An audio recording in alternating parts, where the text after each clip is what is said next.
We don't have any kind of education about menopause for so many women who just don't know what's happening to them, especially to their brains and their minds. So there's this kind of black box in our education, medical education, scientific education. So many women report, I don't sleep. Oh my gosh, yes, absolutely. Not being able to sleep through the night, which also will impact your mental health eventually, right? But the first reaction is just stress. Menopause is almost like an activator. It kind of unmasks potential medical vulnerabilities. The symptoms are not your destiny. There are remedies. There are things that we can all do to feel better. Métamorphose, le podcast qui éveille la conscience. What if menopause wasn't just a matter of hormones, but primarily a matter of the brain? Why do so many women who reach menopause suddenly feel anxious, tired, or lost without understanding what is happening to them? You are not crazy, say my guest, who is a neuroscientist, an expert in nuclear medicine, associate professor who specializes in the woman brain. In her latest book, Menopause, published in French by Thierry Souccar Éditions, and the Menopause Brain for the US edition, she deciphers the effects of menopause and perimenopause on women's brain to help them better understand and navigate this period of their lives. Hello, welcome, Lisa Mosconi. I'm so excited to talk with you today on this such important topic. I would say crucial, maybe it's a crucial topic. So welcome in Metamorphosepodcast. I'm super happy to meet you, Lisa, today. Thank you so much for having me. It's such a pleasure to be here. And I'm very happy to have this conversation. Yeah, I'm sure the French audience will be delighted to hear from you because we need that kind, of course, of information. And you are, Lisa, a pioneer on that topic. Let's start with that. Maybe a lot of women describe midlife as the moment they start asking, am I losing my mind? You state very clearly women are not crazy. From a neuroscientific perspective, what is happening in the brain during menopause? And we will talk about what is really menopause just after that. Mm-hmm. So we're just starting to learn the many ways that menopause may or may not impact a woman's brain health. What we know mostly comes from clinical studies and observational studies. And what my team and I have also added to the mix is brain imaging. And other scientists as well have been trying to map the impact and the effects of the menopause transition directly on different parameters of brain health. And I think what we and others have found at this point is that menopause is a dynamic neurological transition. And I think that this is very new for so many women to hear because as a society and as women, really, we have been taught that menopause has something to do with the ovaries. We associate menopause with the end of reproductive function and a change in the function of the ovaries. But what women experience most are actually neurological symptoms. They are brain symptoms. They seem to just hit you out of nowhere. And that can lead to fear, to anxiety, to the idea that you may be going crazy, that you may be losing your mind. We have so many of our participants and their patients who come to us because they are sure that they are experiencing early onset dementia. So that's as profound an effect as menopause can have on a woman's mental health and brain health that hasn't really been studied until very, very recently. Yeah, Yes, we're going to go through that very deeply because it's so important. And sometimes women, as you said, they feel like I might have a disease or a cancer. I don't feel well. As I said, I'm losing my mind. And maybe it's very important to define the menopause from a medical point of view. It's a process. It's not just the fact, the day the period stops. Yes, one could wish it were that simple. But no, menopause is a very complex neuroendocrine transition that impacts your brain just as much as it impacts the reproductive system and the ovaries. So, from a clinical perspective, menopause is divided into 3 major stages or phases. There's a premenopausal phase. Usually we say it starts after age 35, so when midlife begins, and you still have a regular menstrual cycle. That is the premenopausal phase. What many women will notice is that, however, even though the cycle is regular, it may start changing a little bit. It may be a little bit heavier. It may be a little bit lighter. It could be a little bit shorter, a little bit longer. So there are some variations within the framework of premenopause. Then at some point, usually in the early 40s or mid 40s, the menstrual cycle starts skipping months. So you may go from having a menstrual cycle today to having your next menstrual cycle in 2 months or 3 months from now. And that is the early perimenopausal stage, when your cycle is missing for 1 to 3 months at a time. Then later, you will start skipping more periods.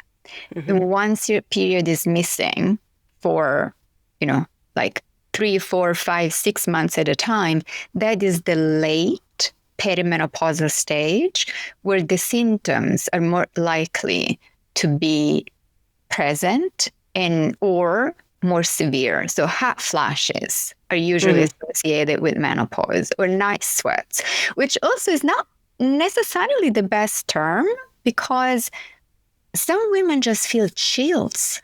They're not hot, they're cold.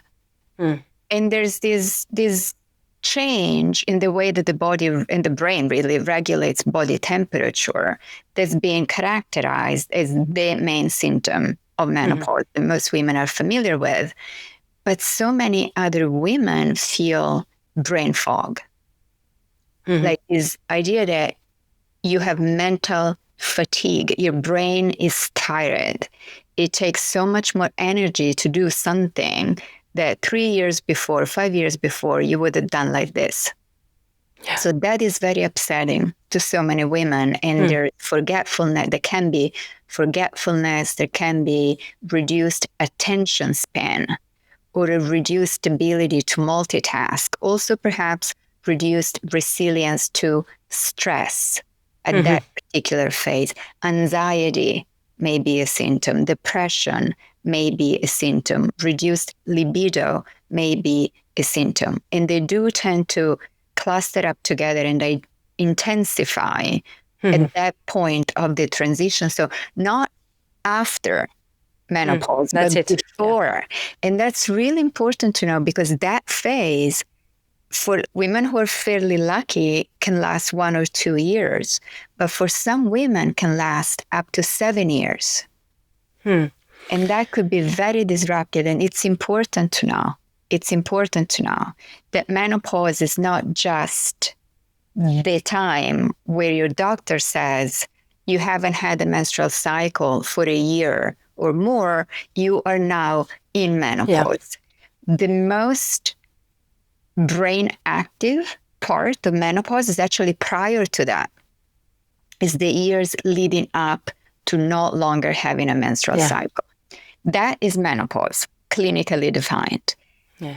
Afterwards, there's the post-menopausal phase that lasts for as long as a woman is on the planet, right? Once you have reached menopause, you are post-menopausal forever. Yeah. In the first few years, up to 6 years, are still quite active from a brain perspective. The brain is still adjusting, and the symptoms may persist, but then eventually, hopefully, fade away for many women.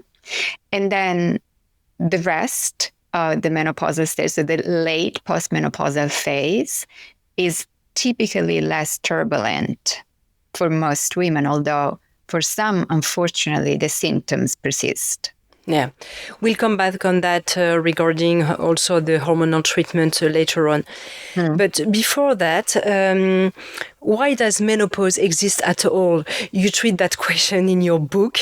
And what problem is it also solving for the brain in terms of energy, longevity, and resilience?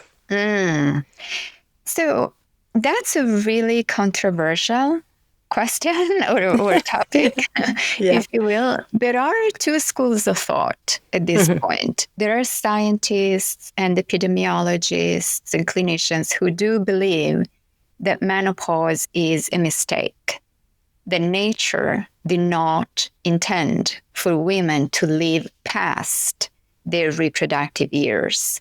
But medicine and technological advancements have extended a woman's lifespan in ways that are not necessarily beneficial for her. This is one school of thought. It's not my school of thought, but it's legitimate, and we do need to address those concerns. And that is based on the notion that if you look at all female species on the earth, very few outlive menopause. So most female animals die relatively soon after the end of their reproductive life. There are very few species who do live past menopause. And these are some whales, like killer whales, which I love the analogy, narwhal whales, potentially some type of Asian elephants or giraffes, and possibly a bug, an insect. It's called the Japanese aphid. So, and women. So there's something special about a woman's ability to live past menopause that we should not take for granted, in my opinion. Then there's the other school of thought that takes after the grandmother hypothesis, which is a very interesting hypothesis that says, well, life is not just about reproduction, right? There is enormous value to having your mother and your grandmother being part of your life as a younger woman. Once they are past their own reproductive life, at that point, they're no longer birthing children, but they can switch into a caregiving position. They can help you, younger woman, have children and also nurture the grandchildren and support the species and the tribe in that case, but providing all the caretaking that baby humans need. You know, we're very difficult metabolically, anatomically. It's a survival process, you said. Yes. It's not just about you, individual, being able to have more children to pass on your genetics, right? That's Darwin. We're looking at the 1800s. Today, we do understand that there is value in supporting the next generations without necessarily being directly contributing to the next generation. So we're now testing both extremes of the continuum, but I think it's undeniable that societies where women, older women, are present do better than the alternative. So I find that very important. And from a brain perspective, we and others have shown that the human brain, women's brains really, have the ability to adjust to menopause and carry on, whereas other animal species do not have that ability. So that, to me, speaks to evolution. And of course, it's something that we need to study more deeply, but in my opinion, it's very encouraging. Yeah. In your book, we can see the brain of premenopause and a menopause person in the evolution is in like 3, 4, 5 years. And also you're talking about the difference between the female brain, the woman brain, and the man's brain. There is a difference. Why it is important to see those differences and to understand them. You said that more than 3 women out of 4 develop brain-related symptoms during menopause. It's a lot. And they are frequently, as you said before, minimized, even by women themselves, because they don't. If you are in your 40s, early 40s, you don't think it's a premenopause. You're not in that period. You just maybe had children, or you're just past your 40s. You said, "Wow, now I changed. I'm not in the youngest part of me, maybe of the humanity." But you are not. You are not oriented to think about menopause at that time. So maybe that's why. So we are minimizing the symptoms. Yes, I feel like we don't receive education as women about our bodies, right? We do understand that at some point in life you go through puberty, right? Likely your mother has told you about it. If she hasn't, your friends have, right? You know that at some point your body will develop and you will become a woman. We also know what happens once you're pregnant. We do have education. We do take, I don't know in France, but here we take classes. When we're pregnant, we have to take courses, right? Yeah, it's the same in Europe, yeah. Exactly, that take you through the process until the baby arrives, right? Then you're on your own. There's very little information shared about the postpartum period and how long it takes to really recover from giving birth to another human being. But at least there are resources and people know about it. But we don't have any kind of education about menopause. And that can be extremely destabilizing for so many women who just don't know what's happening to them, especially to their brains and their minds. And the one reason that we don't have this information is that the research has not been done. You know, when we talk about neuroscience, which is my field, so the study of the brain, a lot of information we have comes from animal studies. Yes. And most animals don't go through menopause the way we do, or from men, right? And men don't go through menopause at all. So there's this kind of black box in our education, medical education, scientific education, where we have some notion of what menopause may or may not lead to and involve, but we're, I believe, systematically downplaying women's concerns as related to their brain health and mental health around the menopause transition. So many women, I mean, the vast majority of women in their 40s, if you go to your doctor and say, I'm having brain fog, or I don't feel like myself, or I'm having depression, anxiety, some women feel very irritable. Or just so many women report. Oh, I don't sleep. Feeling. Oh my gosh, yes, absolutely. Not being able to sleep through the night, which also will impact your mental health eventually, right? No matter how resilient you are. Of course, yeah.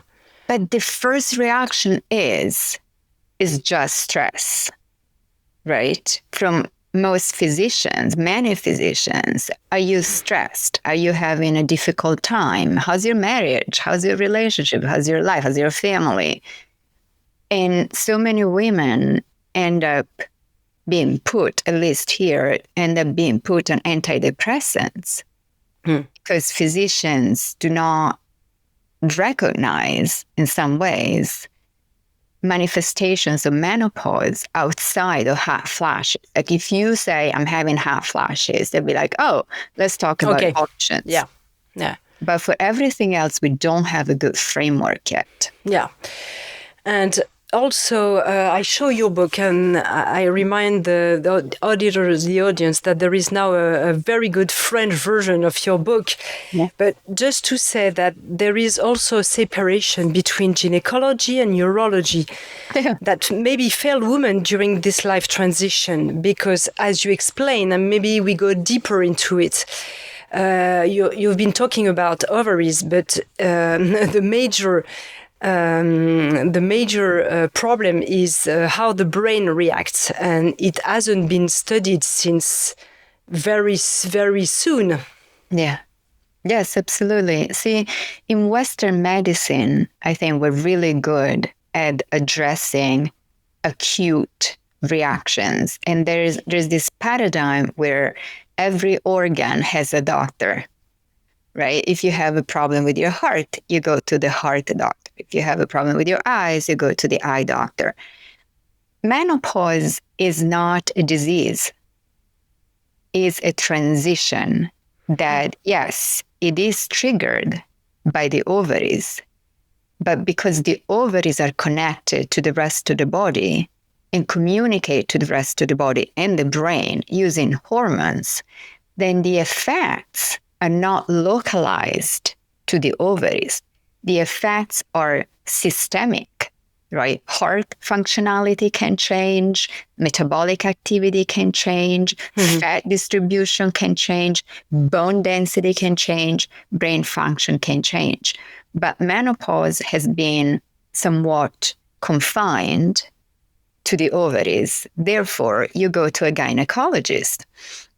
Gynecologists do not study the brain, do not manage, in a way, right, brain health. And unfortunately, brain specialists are not trained to manage the ovaries or menopause in the first place. So we do have this disconnect that is now becoming very clear. Yeah. And many clinicians, including ourselves, like our clinic at Walcott Medicine, we now use integrative medicine by working with gynecologists. We have a great relationship with our OB-GYN colleagues in the menopause clinic, but we also work with cardiologists, and we work with endocrinologists, and we work with all different specialists, neurologists, obviously, but also psychiatrists, because there are so many aspects to menopause that may need to be managed, where you need more expertise to really look at a woman as a woman, not just ovaries. Yes, but the women who are listening to us, I'm sure they will say, so who am I supposed to see? What kind of physician? My regular physician, the gynecologist, or a neurophysician? And of course, those specialists, they will say, okay, no, it's not, it's a process. So I don't want to see you for that kind of, problem. So it's difficult to know. It is difficult to know, but things are changing. I like the notion that our menopause is not our mother's menopause. Right? The new generations have access to so much more support and more specialized care than ever before. And this is not universal yet, but we are moving in that direction. Like here, I think the first thing to do is definitely your gynecologist, because there are things that need to be assessed. I mean, ovarian function needs to be evaluated first. And it's very likely that your gynecologist may be able to counsel you as to whether hormone therapy is appropriate or another type of therapy is appropriate. We have so many more options now therapeutically than ever before. So that would be a great first step. If concerns are severe and they're not alleviated by those kind of therapies, then I think it would be good to see, for instance, a brain specialist, because the brain is an organ that can be impacted, right? So it's good to have an evaluation, especially for women who are really worried about dementia. Like if you have a family history of Alzheimer's disease, if you have genetic markers for Alzheimer's disease, it is again, this is in my opinion, but I do see a lot of value in prevention and preventative evaluations. Come get cognitive testing at a minimum, right?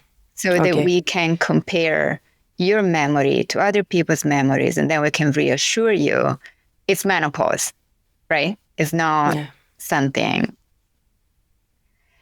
it's not something more difficult or more severe. I'm not disregarding how intense the symptoms can be, but menopause is more addressable and is more temporary, certainly, than cognitive impairment or cognitive decline down the line, or a stroke. So that's important to know. Yeah, the problem about what you were talking, severe symptoms, is that often it's not as severe, but it's the fact that we have maybe all those symptoms, like lack of sleep, lack of memory, brain fog, etc., etc. So it's plus, plus, plus. So each one separately maybe not severe, but it's a lot. The corpus, it's a lot. You know? It's a lot. No more libido, so maybe the couple is not right good at that moment, etc., etc. So at the end, it is severe. Oh, for sure. That's exactly what I meant. Like, I'm not saying that is not an issue, but it's an issue that can be addressed. Yeah. So it's important to know that there are specialists that can help. Whereas for so many years, the idea was, as you go through menopause, you just do it. You're quiet. Just be quiet. Right? There's nobody you can talk to. There's no therapist that you can take. For so many years, women were told, do not even look at hormone therapy unless you want to risk cancer. Right? Whereas now we understand that obviously you want to be careful, but that option is on the table and can really alleviate a lot of issues for a lot of women. I'm not trying to push hormone therapy on anybody. I'm just saying it's an option. Whereas until just a few years ago, the general mindset, it really wasn't. Yeah. And now we have other options as well that are not hormonal. So we can work with that. That's something we can work with. And I think it's so important for all women to know that there are things that one can do. And also lifestyle is really important. So it's not just medications and prescriptions. There's also a lifestyle mindset component. And we are going to talk about it later on. But of course, when we have those symptoms, and sometimes women, especially in perimenopause, they don't put them together. I'm a little depressed. I have anxiety. Maybe my kids are going out the nest, so it's empty nest. So we don't know, and the women, they don't put those symptoms together, and that's also the problem. And the physicians sometimes, as you said, you're stressed or you're tired, you have too much work, you have to, you are in the midlife crisis. But yes, we are in the midlife crisis, but for some hormonal reason.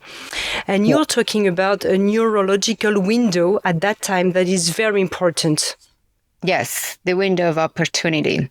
Yes. So, yes, we are aware that there is a window, like a time window, during which the brain is particularly sensitive to hormonal changes and hormonal fluctuations. For many, many years, the window was considered quite narrow, just a few years before and after the final menstrual period. Whereas now we have done studies, we as a scientific community, we've done studies to show that this window of opportunity for intervention as well is actually wider than we previously thought. Okay. Yeah. So it looks like the brain is most responsive to or maybe most responsive to hormonal therapy for years prior and after the final menstrual period. And of course, we need to test this better. But I find that encouraging to know that there is time to address the changes. What is the link with depression? have you seen women that goes into very deep depression, or if, as we said, it's the corpus of symptoms that goes to depression? Yes. So I think what's really important to understand is how menopause impacts brain health. So the brain and the ovaries are connected by the neuroendocrine system, and what powers this system is hormones. So estrogen, progesterone, these hormones that the ovaries make flow up inside the brain and communicate information. Estrogen, in particular, is called the master regulator of women's brain health because our brains have a ton of estrogen receptors. So estrogen works like a key that needs to unlock a door. So estrogen is the key, and the estrogen receptor is the lock that needs to open. Once this happens, then a lot of wonderful things can happen, from more blood flow, more energy, more protection, more plasticity, less inflammation, less oxidative stress, but also regulation of function. So that's very important. So there are very specific parts of the brain that respond preferentially to estrogen. They have more of these receptors. Some of these brain regions are important for mood. Some are important for sleep. Some are important for memory. Some are important for attention.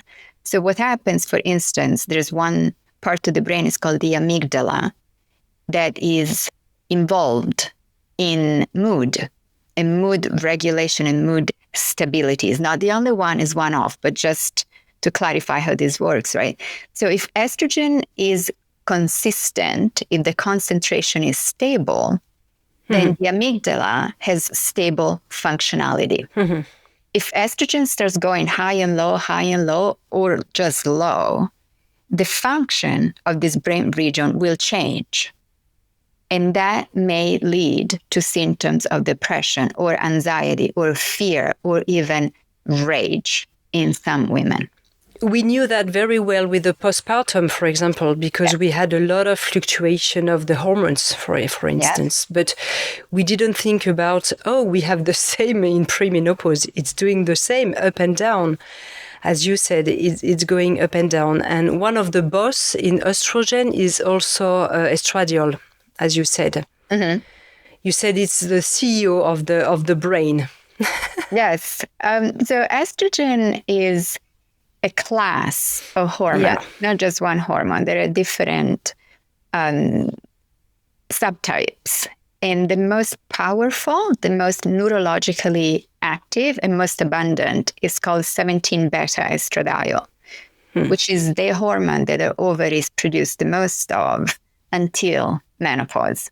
And it's also the hormone that really has the greatest representation in the brain. So when estradiol is like the CEO of the brain, like I was saying, it's like the master regulator of women's brain health because it's a little bit everywhere, but it's also really strong as a hormone. And so it's like, okay, you need to have more oxygen, you need to have more nutrients, you need to have less inflammation. So it's a little bit everywhere. When estradiol retires, if you will, then another type of estrogen that's called estrone kind of replaces it. But the problem is that our bodies don't make that much estrone, so there's less to start with, and the hormone itself is not as strong. So you basically end up with a backup CEO that is not that good, if you will. And so some functionalities are preserved, obviously, but you do feel that something is amiss. Yeah. That was my way of explaining. Yes. You're talking really about remodeling of the brain during that process. How does it work? And to give good news, you said also it can be a superpower. When we are suffering hormonally from a lack of estrogen, we don't think it's a superpower. So in which sense the brain is adapting to to the next period? What is going on? So this also needs to be studied in greater detail, but we do have some evidence, at least, that menopause is like a renovation project on the brain. Because if you think about it, all these neurons that we have that are key to enabling a pregnancy are no longer needed. And neurons take up a huge amount of energy and space. So it makes more sense, and this is my own interpretation that needs to be verified, but in my opinion, again, it makes a lot of sense for the brain to say, I no longer need these neurons. I'm just going to say goodbye. Or not the neurons perhaps, but the connections between neurons. So I'm just going to take my brain and rewire it in a way that is more helpful to you as a woman, now that I no longer need to worry about you having children, raising children, surviving motherhood. Yeah. But let's move you forward to the next step of your life that is no longer reproductive, but that needs to remain very productive, right? So we have seen this rewiring happen in puberty. Yes. We have seen it in pregnancy. And we do see some of that in menopause. And we just published a study. I'll send it to you. It's very pretty. We have some very pretty images as well for your listeners, if they want to see them, where we show that the connectivity of the brain is very dense at the premenopausal phase, is dramatically less at the perimenopausal stage, which means there's something that's happening that we can't quite capture yet. But then, boom, it kind of comes right back up at the postmenopausal stage, where the brain, where women's brains are actually even more interconnected relative to men's brains of the same exact age. Yeah. There's more distributed connectivity. So clearly those brains are wired to get stuff done, right? Yeah. But they're wired perhaps differently, because now the brain has different needs. You as a woman, you have different needs, and your brain needs to support that. So that's obviously, I think, an advantage. Yeah. And it's always the cursor of the suffering. If a woman feels she's suffering, one of the, as you said, one of the options, and we're going to see the other options as well, it could be the hormone replacement therapy, HRT. Given all the fear that, as you said, and confusion around hormone therapy that we had before, now we have another kind of treatment. We're talking as well of the French traitement à la française. We are saying it because we have, we put it on the skin mainly in Europe. And especially in Switzerland and in France.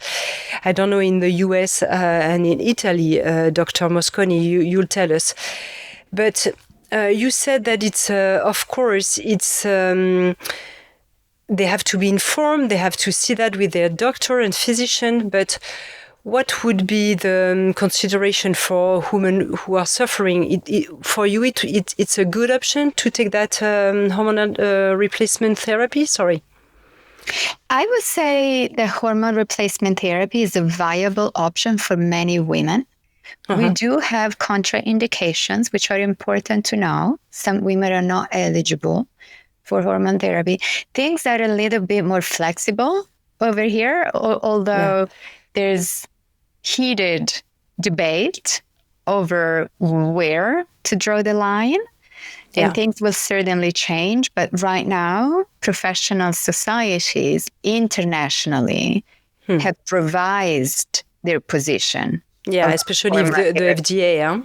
Yes. Very recently, Yes, that's right, also. But yes, so clinically, clinically, now there's a generalized statement that for most women younger than 60 with active menopausal symptoms, the benefits of hormone therapy outweigh the risks.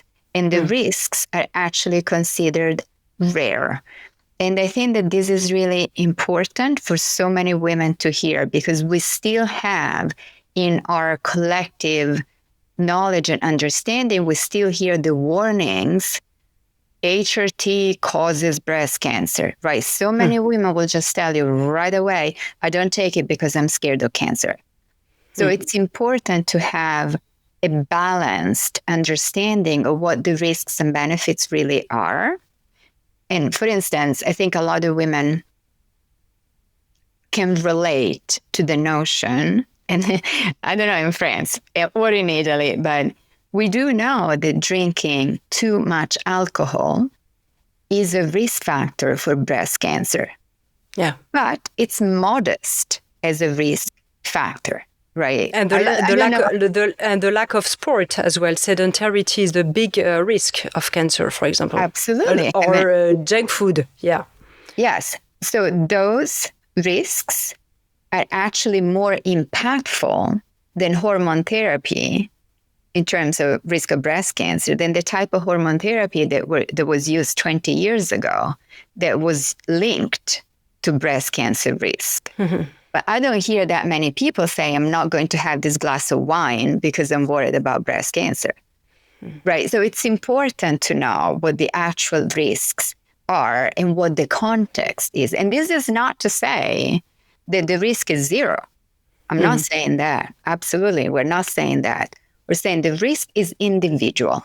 It depends on a number of factors that your physician can help you sort through and then decide whether or not hormone therapy may be a suitable treatment for you. And like you said, there are many different ways to use hormone therapy. You can take a pill, or you can use a patch. Here we do lots of patches.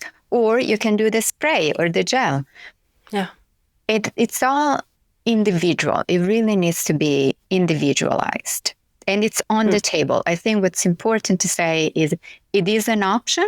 It's not for everyone, right? If that doesn't work for you or you don't want to take it, there are other options. And let's talk about the other options as well.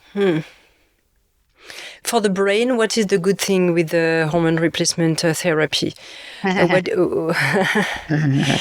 the brain is a complicated organ. We currently treat symptoms specifically. So hormone therapy is approved for vasomotor symptoms, which are the hot flashes and the night sweats.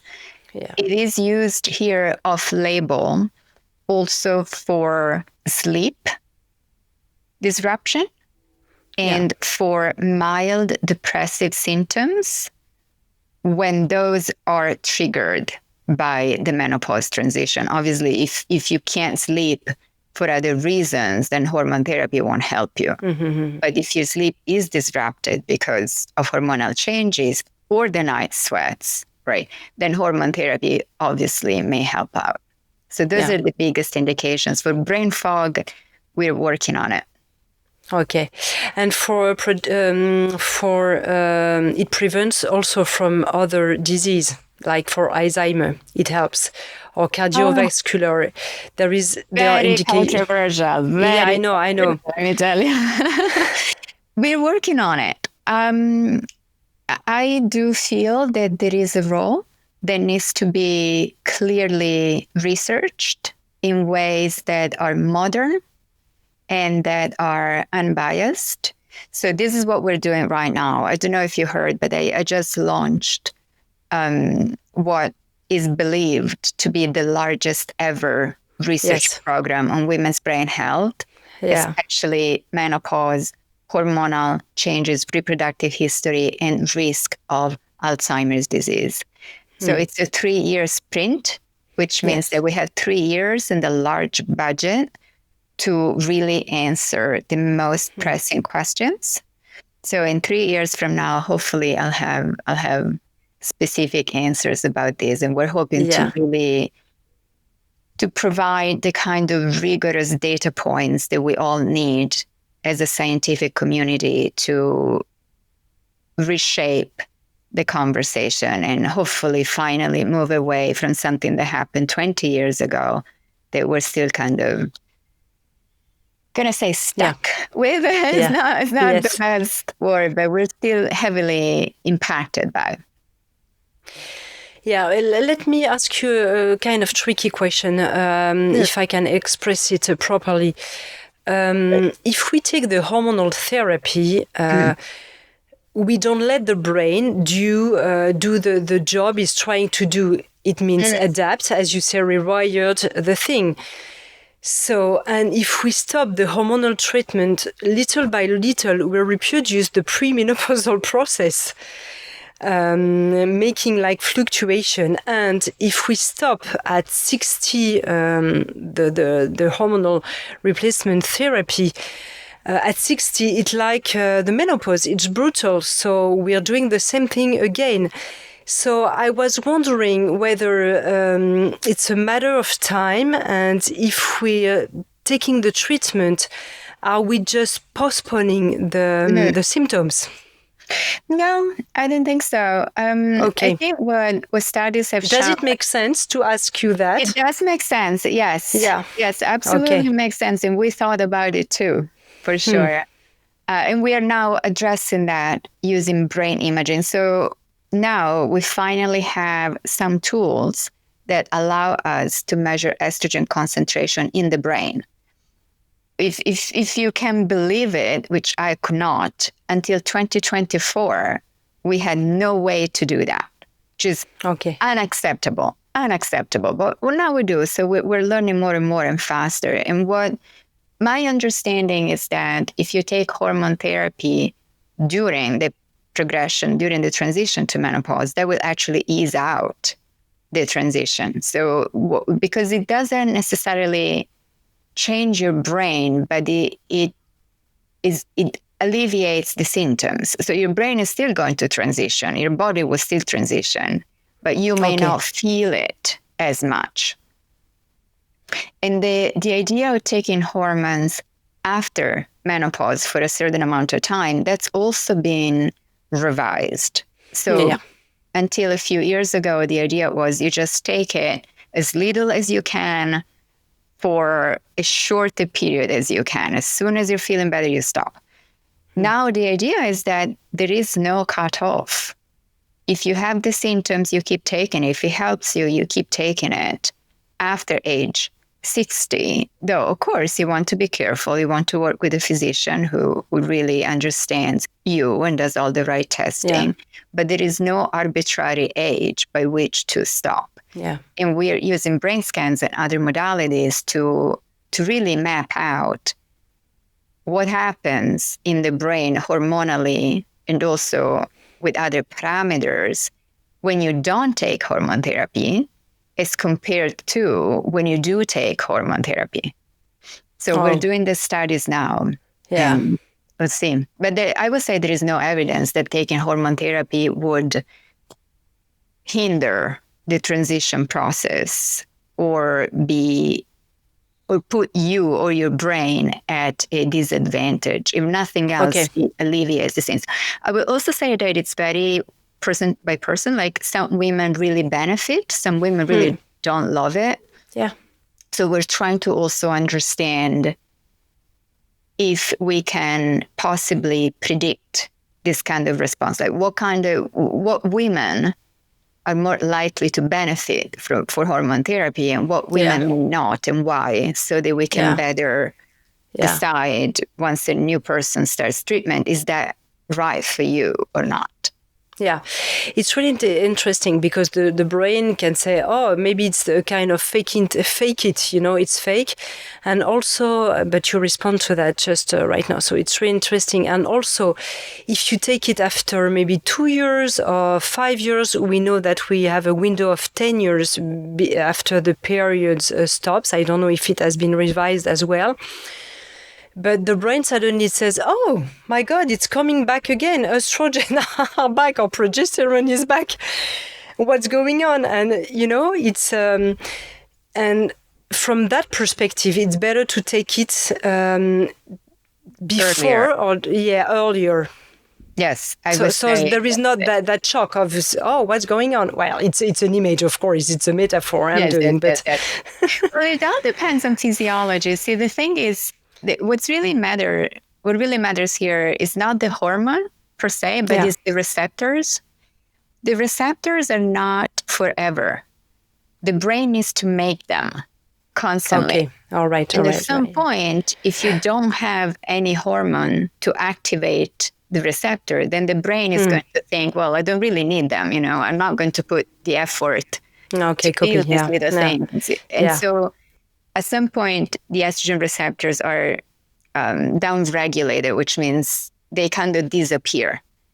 Once they're gone, you can take all the estrogen you want, but that estrogen will do nothing.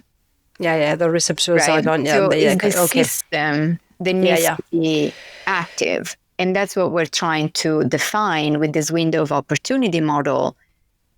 How long can I find these estrogen receptors? Are they still working? If they're not stimulated for a long period of time, so that can tell us when to start intervention, when to stop. And also, I would really like to know the appropriate dose for the brain. Because the doses that we're using are specifically to alleviate symptoms.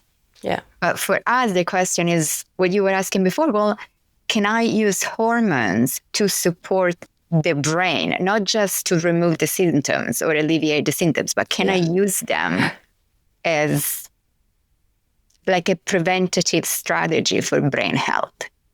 So we'll see. Yeah, exactly. Yeah, we'll see, because it's quite empiric today. They tell you, okay, you take the minimum dose and you see. And if 3 or 6 months you feel better, well, it works. Yes, and if it doesn't, we just like, it's like a little bit like juggling. Let's see. And if it doesn't, we increase the dose, or maybe you don't have the receptors anymore, as you said. And can we measure the receptors, or we cannot? Yes. Yeah. We're starting to be able to do that now. And one thing that's important that I should mention that most people don't know about is that we can measure hormones in blood. Yeah. Right? You can go to the doctor and do a blood test and say, oh, my estrogen is this much. Yeah. That has no relationship with the amount of estrogen in your brain. Yeah. Those are two separate systems. The brain just handles its own estrogen in different ways.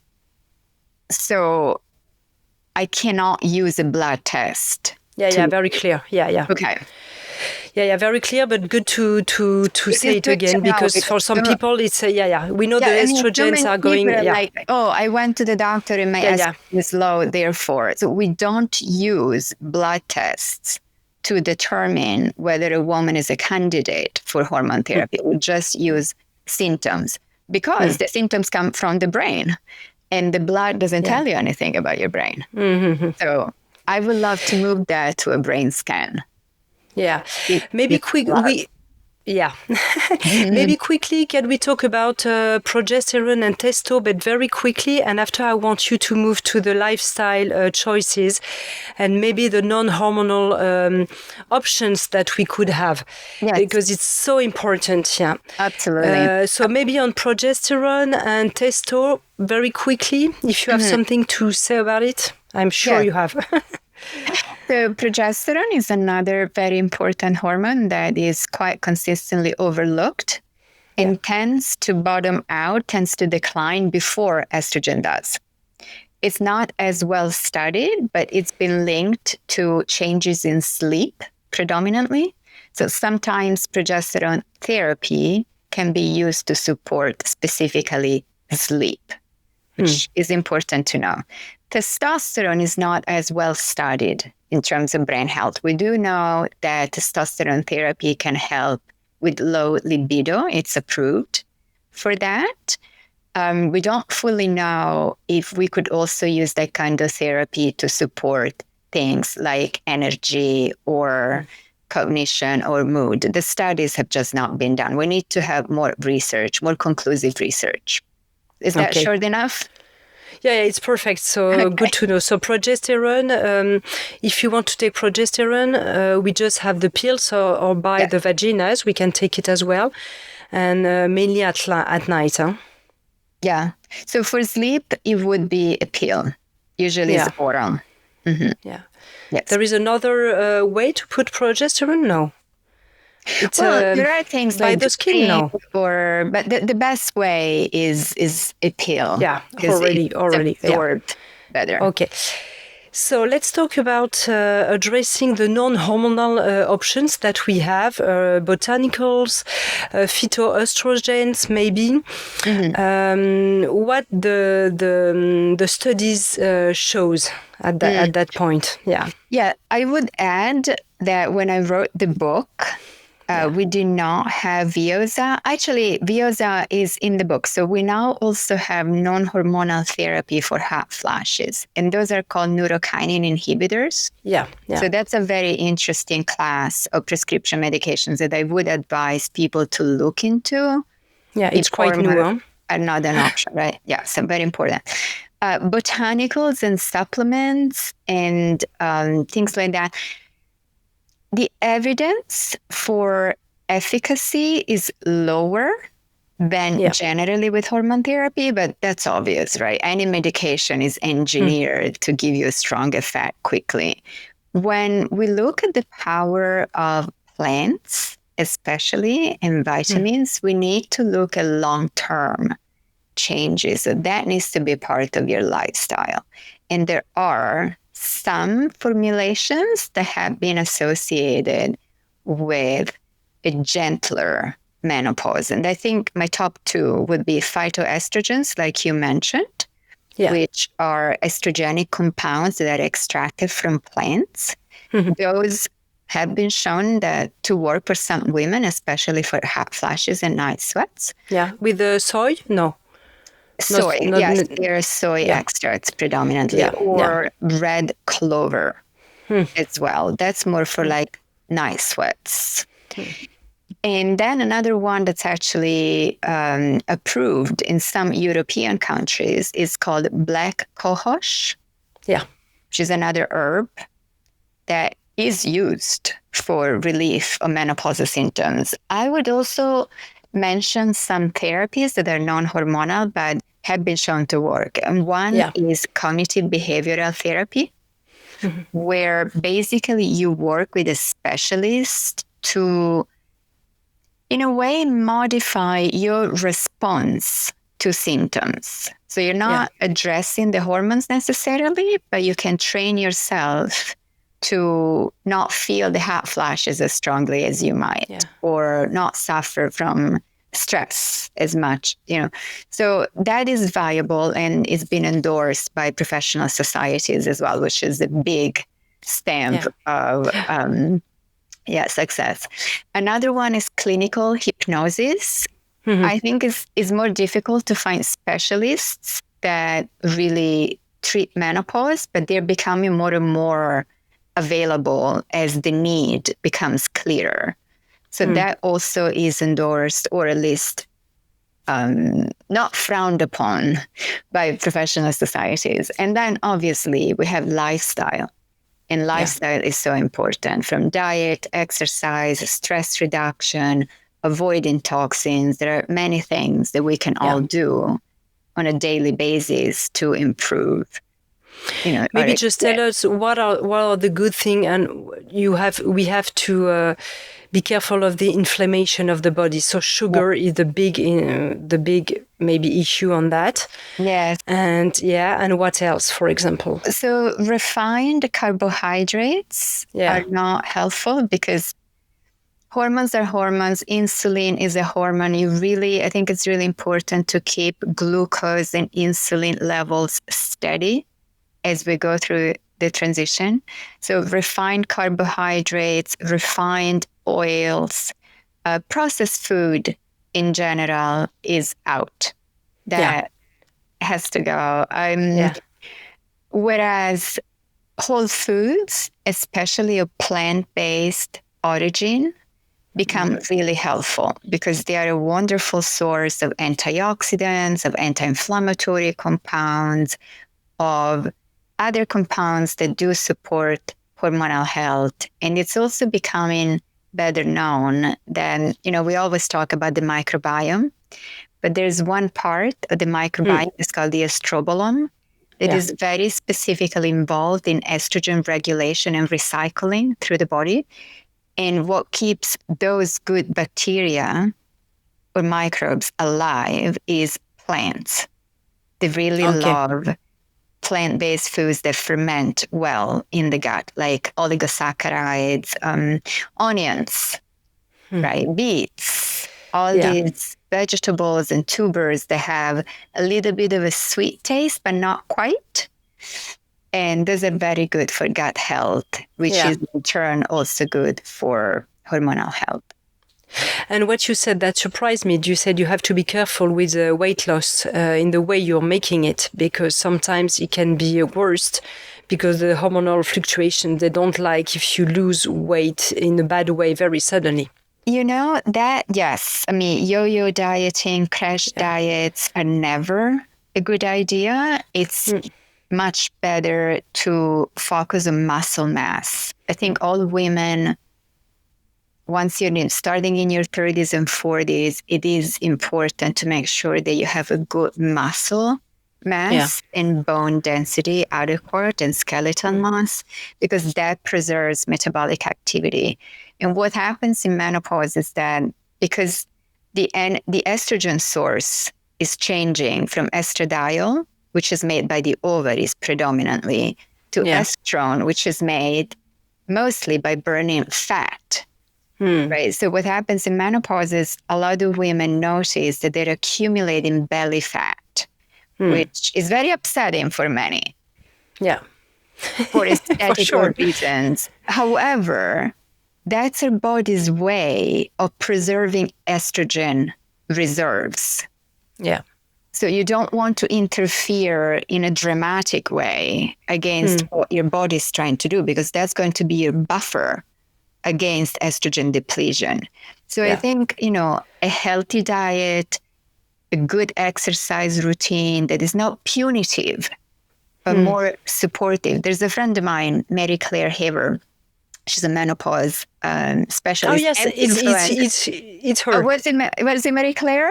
Yeah. She was talking about ADHD, yesterday, but we were talking offline about her. And I was not remembering her name. Yeah. So Mary Claire, who's a friend of mine, I love her so much. And she always says, strong over skinny.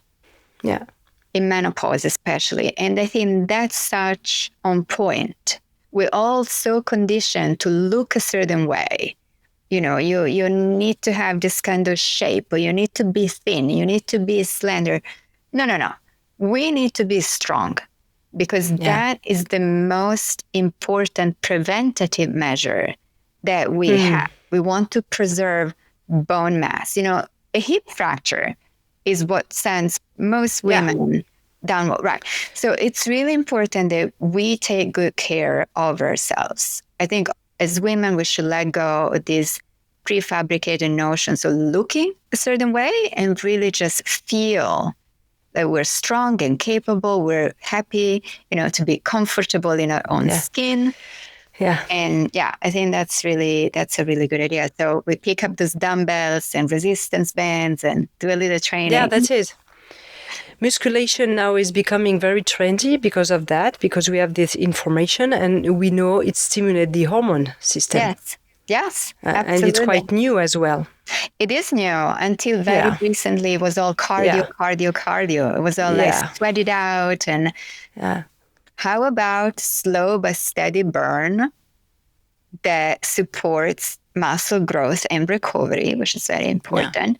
And it turns out to also really be good for brain health. Yeah, that's it. And it makes the bridge. Maybe we are ending with that, with the mindset. And you said it's super important. You just said it at the moment. But sometimes when we are going through menopause, the mindset is not good. So, you know, it's like a vicious system. Yes. I'd like to be happy, but I have no desire. I feel I don't feel well. I'm not sharp anymore. Give me the ancient me. Yes. And I think, you know, menopause will happen, whether you want it or not. So we may as well embrace it and make the most out of it, right? The symptoms are not your destiny. There are remedies. There are things that we can all do to feel better. We do need to be proactive. You know, unfortunately, we are in this gray zone where things are becoming available and specialists are becoming more specialized, but it's hard to find them. right? So you need to be proactive. You need to advocate for yourself. You can't take no as an answer. You may want to read the books and go to your doctor and say, how do you feel about this? Because I'm not going to be in 5 minutes. I need to know what's better for me. So we're going to have to work with the system at this point where hopefully, my daughter will not have to because of all the work that we are doing. But right now we still do. We need to advocate for ourselves. But I think mindset is really, really important. If you think that something is going to hurt you or harm you, you're much more likely to feel bad or to have negative symptoms and negative effects. That's called the placebo or the nocebo effect, actually. Whereas if you think that, it's not a picnic, it's not perfect in any way, shape, or form. However, I can handle it and I will be better off once I'm through it. Now, let's just make sure that I have all the help that I need. And this is a very important time, I think, to talk about self-care. Because I don't know how you feel about it, but midlife is when most women are completely sandwiched between responsibilities. You have children who still need your help, or maybe they're young. My daughter is 10. She needs a lot of help. And I want to spend time with her, but that's a lot of work. We have older parents who are going to need our help. We have families, people that need our help. We have jobs where we need to perform just as well, even though we have a million responsibilities. So then what happens is that your time for you is basically nada. And that is not okay. Midlife is when I think all women should really make an effort to appreciate that self-care is not selfish. Self-care is important. You cannot pour from an empty cup. You need to take care of yourself as well. And that will be better for everybody else that you're taking care of at the same time. Really feel very strongly about this. We deserve to take care of ourselves as well. It's so important to remind us that we have the superpower to do it. And there are solutions, as you said, many solutions.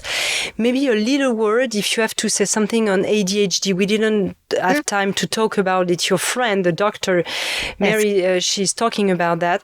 Sometimes some women said it had unrevealed my ADHD. I don't understand why. I was between 40 and 50 and suddenly I felt lost, and maybe with COVID as well, people said that. Oh, yes, absolutely.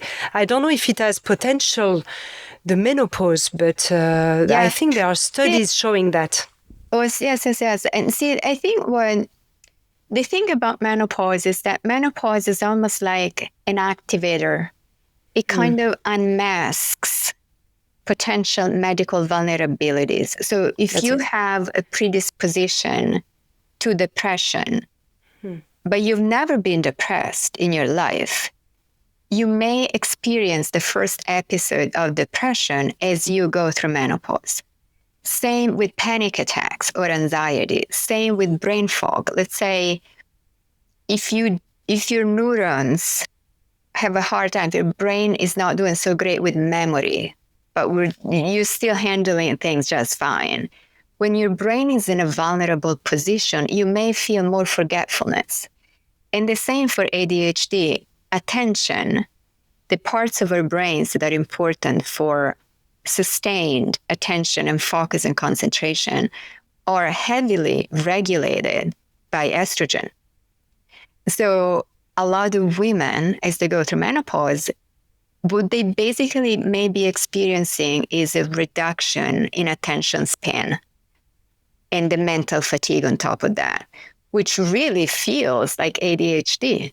So it may not be a clinical diagnosis of ADHD, but you certainly may feel like you have it. The same way that so many women feel like they have early onset dementia, right? But it's in fact menopause. So the point is, let's see what happens over time. If that goes away, it was menopause. It was not a diagnosis of ADHD. You may not need treatment for ADHD. If it persists, then maybe you were destined to have ADHD, or perhaps you had ADHD, but you were very high functioning. And now it just came through. It's been unmasked. So menopause is a little bit like that. It brings about risks and may turn the risks, or the risks may become medical concerns at that time. Does it make sense? So important to say so. Thank you so much, Dr. Lisa Mosconi, for this very important podcast. I think it's probably, I did like 1,400 podcasts, and I think it's one of the most important for women because you are a pioneer. You have all the information. You know what the studies have been made or not, and what is going on that topic. And it's the half of humanity who will go through that. So I remind that your book, The Menopause, so thank you so much. And I remind that your book, The Menopause Brain, just released for the French version, published by Thierry Souccar Éditions. The name is a little different. It's Menopause. Thank you so much again. And I hope to talk to you maybe when you'll have new studies to reveal for the audience and for women. Thank you so much. I would love to. Thank you so much for having me. And I do hope you feel better soon. Yeah, thank you. Check out the special guest of the week on Instagram at metamorphosepodcast. If you like this podcast, promote it by giving it 5 stars on Apple Podcasts and subscribe to follow all the episodes for free. Métamorphose. Awaken your consciousness.